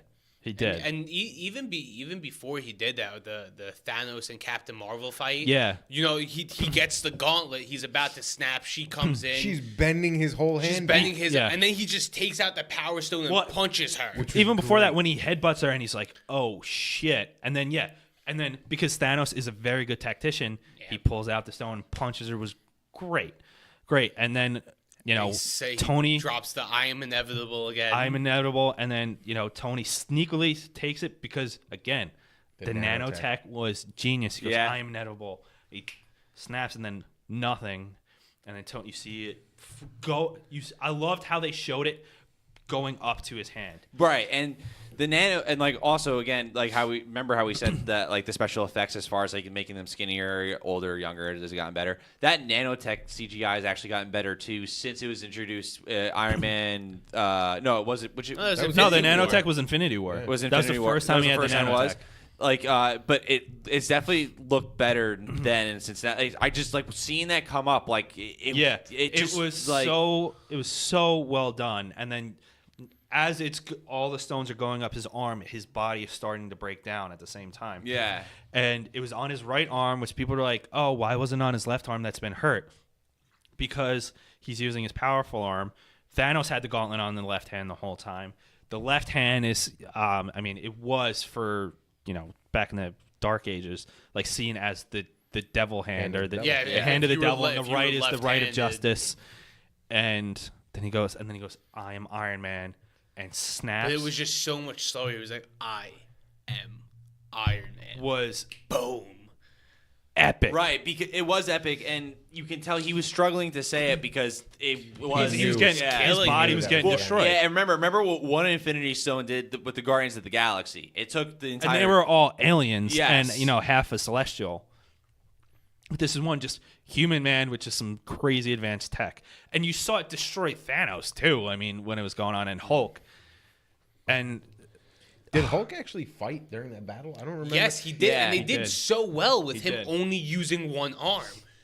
I noticed that the second time Yeah. around, like when they're there all, was so much going on, but he wasn't. When they're in the basement and it's flooding, he's holding it I up with remember one seeing arm. him, Yeah. and the then- giant man pops Dom, up and yeah, he comes it out was of the hand. And then even him Yeah. fighting, he No, was he doing was it with fighting. He one was talking arm. to Cap at No, one point. I don't. No, was he, it like, was fighting? between the scene where Nicolas Cage breaks in and steals Declaration of Independence. But no, he was fighting during the fight just with one arm. Like they did show that he just wasn't. His fighting didn't get in the focus. He was kind of in the background wish I didn't of other laugh. characters fighting. But that was. I'm not gonna lie. I cried. I don't give a shit. Judge me all you want. That. It was and, Pussy. And, Well, hold on. Even before that, The dude sitting next to me broke down. even before that, one Yeah, he did one key of thing I those. forgot. Key thing I forgot to mention was Doctor Strange and Tony looking at each other before Tony grabs the stones, and he just slowly reveals his finger to one one. finger. This is it. And then when Tony snapped it, won't lie, I cried. Had 11 years with this dude. It was countless movies. But it was right. You see him snap, and then you don't even see him right away. You start to see Yeah. Thanos' entire army disappear. Right. One of the Leviathans about to eat Rocket. Yeah, that dies. crashes Thanos down. sitting down and seeing him fade to dust with the exact same like music playing and the sound effects. Right. It all came full circle. Yep. Everything was done in a poetically justice way. And He He then wasn't trying to fight anymore. He realized He was realized defeated. he lost. and then you're like, holy shit, they won, and you see Iron Man turn around Yeah. and half his face is Just destroyed. singed, gone. His, And then his I love- ear was missing. Yeah. Yeah. I loved how Rhodey was the first one, and he got there, and he could just tell. And then Peter got there, Oh my god. and he That's- starts crying. He that's goes, what "Mr. got Stark, we got it. Mr. Stark, we got it." But and then that's he the held kid him. in him. He just kept going. Exactly. He still had the hope. And that's Exactly. when Pepper flew in. And then- I love how she just didn't say anything. She Yeah. just picked him up and moved him. And how he held Tony while Tony was dying, just Yeah. as in Infinity Wars the other way around. And then Pepper, she Asked asked Friday, Friday. and then she goes, "It's okay, Tony. Now you can rest." Because before he showed them how time travel could work, she goes, "Would you be able to rest if you didn't do this?" she knew it was going to eat at him. And then he got to rest. And then you just see the fucking triangle fade out. And then you see, it He fades doesn't out. say a word. No. He didn't say a word. That was apparently his choice, by the way, to not say anything. Like he felt like I think it was better that he yeah. didn't. Because Don't quote me on that. That's something I read. But which would make 100% sense. Like he was destroyed. That took yeah, I wouldn't- I imagine one of his lungs dissipated. Had he been able to say something in that moment, it would have been like, I don't know. It's better. I think it's thought- better that they didn't say anything. Didn't he like say a word or two? I think he's a Pepper. Or something Pep, like yeah, that. yeah, Yeah, yeah, he something could like barely that, finish yeah. saying it though. But that was so well done, and just shot you right in the fucking Yeah. heart. But that was just that was incredibly That well was done. emotional, and it was like the entire audience in whatever movie theater you went to. I saw it twice, and both Yeah. times, the second you saw his face singe was just quiet. Everyone was and quiet, The and then second you just the hear light tears. goes off, you just hear sniffling. You hear, and it was just like holy The shit. girl- when on my second time, the girl sitting next to me was audibly sobbing, like Yeah. pretty loud. But it was all like sniffs and shit. And then his funeral. The was Tony actually- Stark has a heart. This Tony Stark has a heart coming through that, but the video and then he ends it with "I love you 3000." Which you want to hear? I don't know if you read this. The thing about 3,000 3,000, it's 3,000 minutes of every single Marvel movie added up, through phase 3, which counting apparently still Spider-Man. Yeah. But Yeah. however, also it was Tony Stark's call to say "I love you 3,000" because apparently one of his kids say that.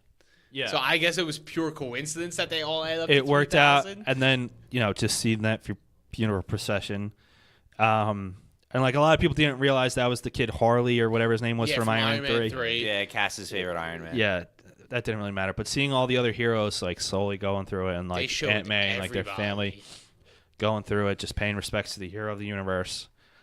And then when Happy is talking to Morgan at the end, and he's clearly heartbroken. He worked for Tony forever, and he cares about his daughter and Pepper. And he goes, "You doing all right? Like, what do you want?" She goes, "Cheeseburgers." She goes, and you can see him. He like chokes up. He goes, "Yeah, your dad loves you cheeseburgers. I'll get you all the cheeseburgers you ever want." It's such a happy thing to do. Yeah, that was so well done, and then just the music that was overlaid on it, and just the way that everybody was able to convey that emotion was excellent. And then when they send Cap back to go through the stones, and then he doesn't appear back in those 5 seconds, Sam's freaking out, and then Bucky notices him on the bench. I think that Bucky knew what Cap was doing. Cap probably told him. That's why when he said, "I'm gonna miss you," he made it seem knew. like it was more final. Yeah. I noticed that the second time around.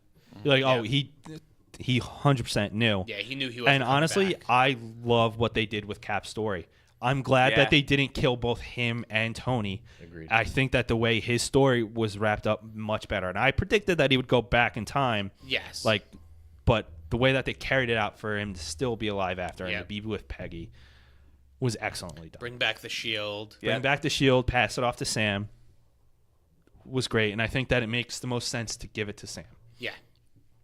And also, the Sam as Captain America in the comics was a great run.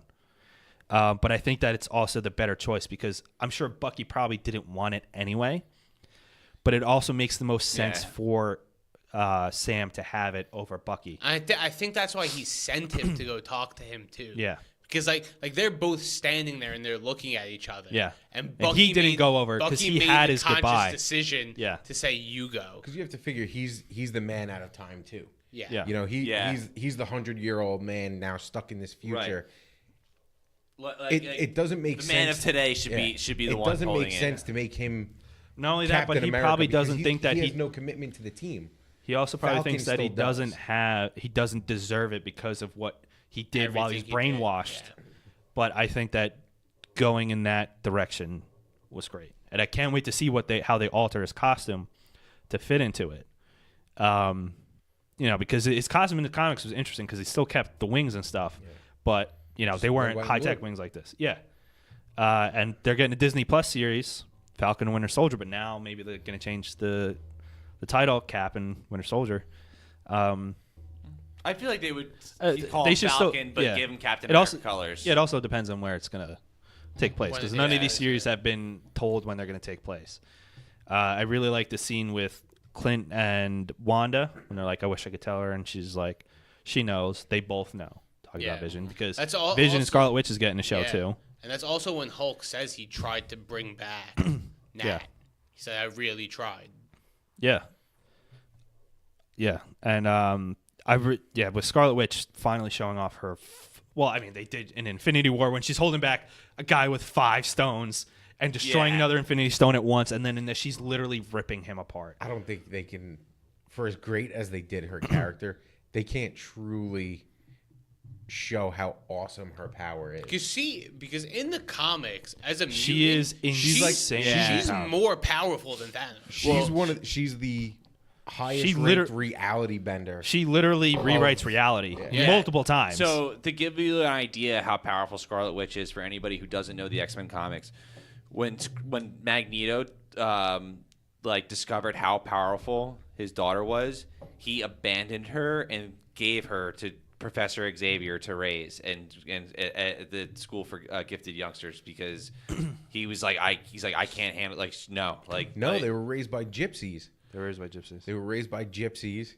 And I'm then they thinking of X-Men the cartoon. Oh, okay. Yes. Yeah, in the comics they were raised by gypsies. Well, there's even And- that one story arc, House of M.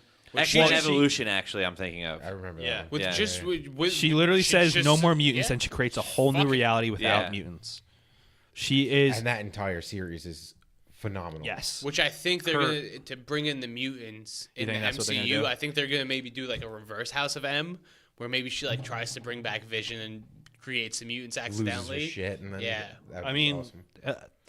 I think that it was I don't know who said, but I don't think we're gonna get any X-Men release stuff for at least 5 years. Yeah, I think they said the earliest they would do is like 2023. Yeah. Something along those Yeah, lines. so 4 years, 5 about years. 4 or 5 years. But I hope that they continue to show how strong she Yeah, really that is. Dude, imagine was- if they get Bryan Singer to direct X-Men reboot. I don't think Bryan Singer is gonna be directing anything anytime. Yeah. Except maybe pornos in jail, hopefully.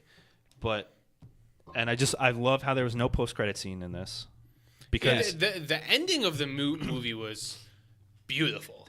Yes. it would have Beautiful. ruined it to add it on. Yeah. It wouldn't have ruined it, but it Just- would have taken away yeah. from that perfect ending. Yeah, because Iron Man got his perfect ending. He got the sacrifice. You see Captain America come back. You know, you see Thor go off with the Guardians, which was hysterical. Yes. And then you're like, okay, it's about to end, and then you just see it back to whatever 1950, 60, whatever. Yeah. And you just see Cap Cap having and that dance with Peggy Peggy. dancing. He finally got his dance. They kiss, and it just ends. Yes. And that was just it Was awesome. And I'm glad that there was no scene after that. There was just that sound all the way at the very end, which Did you stay for it? I didn't stay for it either time. I knew about I say it. yeah. I didn't But, stay for um, that. I read about I it. stayed I'm like, okay. for it the first time because I had wanted to talk to Anthony and Conway about the movie. Right. And first of all, Conway was like just broken from Tony dying because he kept going. He goes, "No, Tony's not going to die in this. Tony's not going." I was like, "Dude, he's going to die." I didn't think they were gonna kill him. I'm surprised they didn't kill more. I I thought really thought most of the OG Avengers were going. I thought they were gonna kill Cap, and I figured they were gonna keep Iron Man around to make cameos in like future movies. But The way I they don't did it was have better. I don't have a single complaint about the movie. Yeah. And I know a lot Yeah. of people are giving them hate about, okay, how did he go back and put the stones back and not affect the future?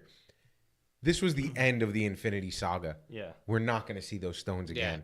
Just Well, accept and they that he also put 'em say back if and- you put the stones and- back in a yeah. certain way, it's not going to do anything because it doesn't matter. That's not how going back in the past and like marrying But, like, Peggy isn't how fucking. how do you put the space stone back inside the Tesseract? The cube was destroyed.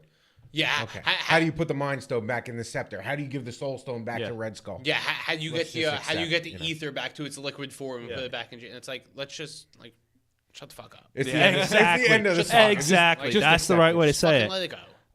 And then of course we had Stanley's final cameo in this. Yeah. R.I.P. Which was great. I thought it was very funny. Yes.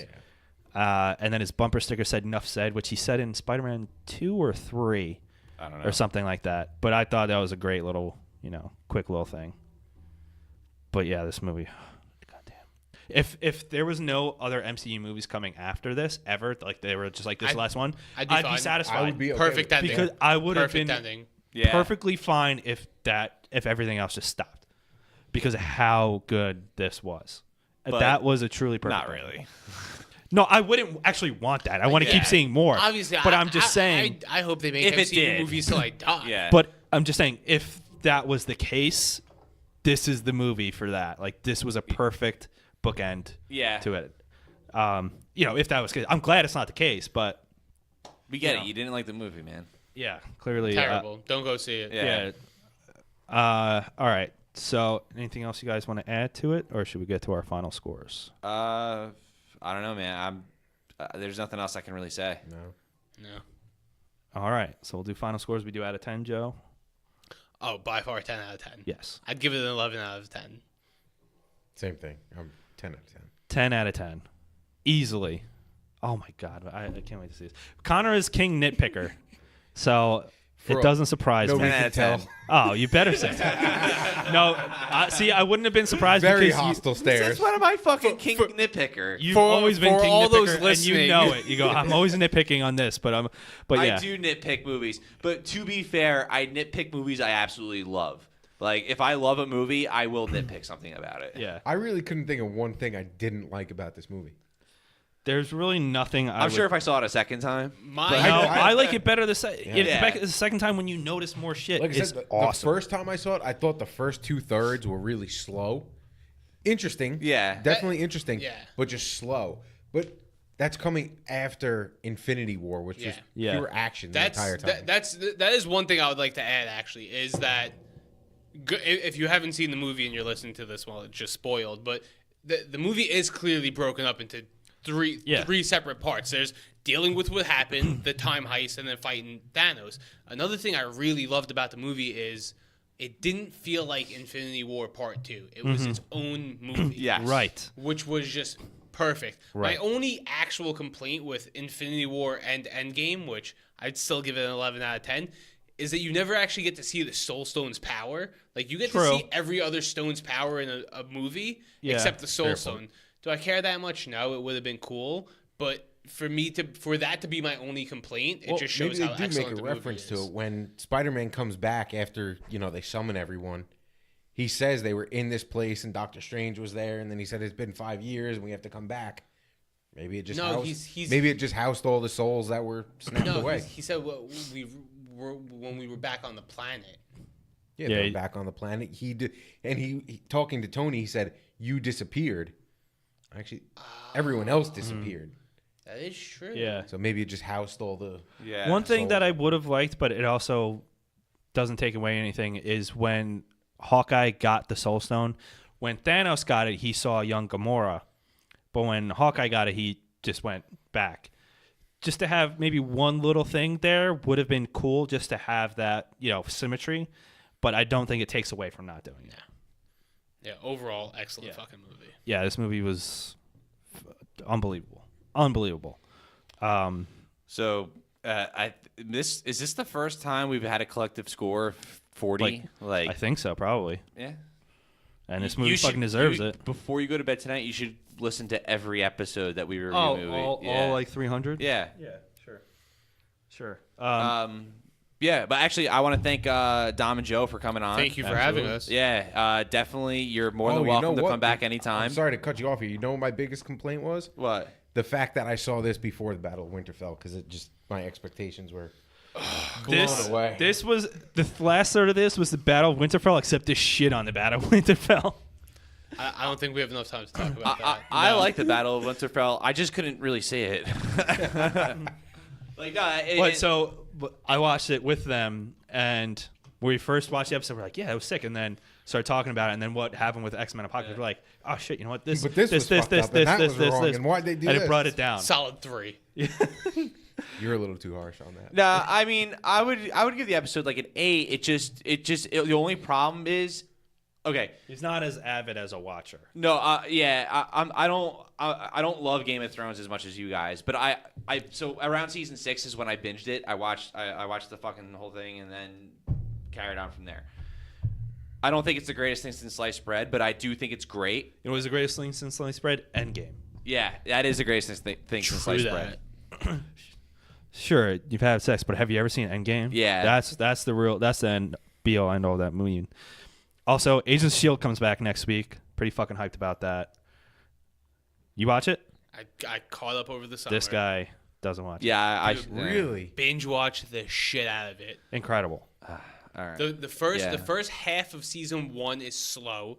Power through it, and then after that, it just takes off. I disagree. I liked it. I thought it was pretty good. It's only I never really had a problem. It's better in retrospect because of the development that leads to what makes the back half of season 1 so good. And it really affects the future seasons. All right, but anyway, guys, thanks for listening. Thank you for having us. Thanks for being here. Thank you.